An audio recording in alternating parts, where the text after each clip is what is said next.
ధర్మం అంటే చేయవలసింది, మాట్లాడవలసింది, తలపవలసినది. అధర్మం అంటే తలపకూడనిది, మాట్లాడకూడనిది, చేయకూడనిది. చేయవలసినవి చేస్తే మంచి ఫలితాలు సాధిస్తాము, చేయకూడనివి చేస్తే మనకి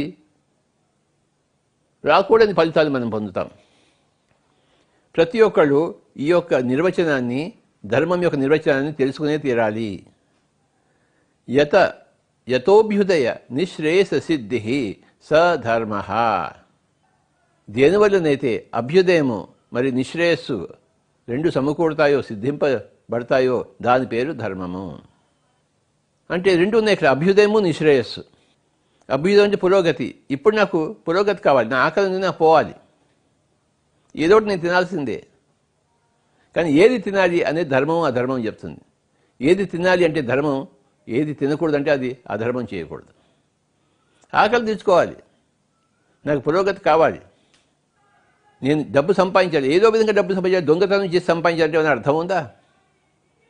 అప్పటికప్పుడు వాడి పొట్ట గడుస్తుంది, వాడి కుటుంబం గడుస్తుంది, కానీ శాశ్వతమైన పరమార్థం ఉందా? అందులో అర్థం ఉంది కానీ పరమార్థం లేదు.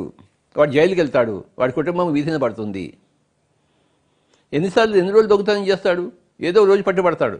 పట్టుబడినప్పుడు వీడేమో జైల్లో ఉంటాడు, వాడి కుటుంబం ఎంతో వీధి పాలన పడుతుంది. ఎందుకు పడుతుందంటే వీడు ఇన్ని రోజులు దొంగతనం చేశాడు కనుక, అర్ధరహితంగా జీవించాడు కనుక, చేయకూడదని చేశాడు కనుక, తలపకూడవలసింది తలపాడు కనుక, అది పక్కవాడి ఆస్తిని నేను దొంగలించాలని చెప్పేసి అది ఆ తలపెట్టకూడని తలపు.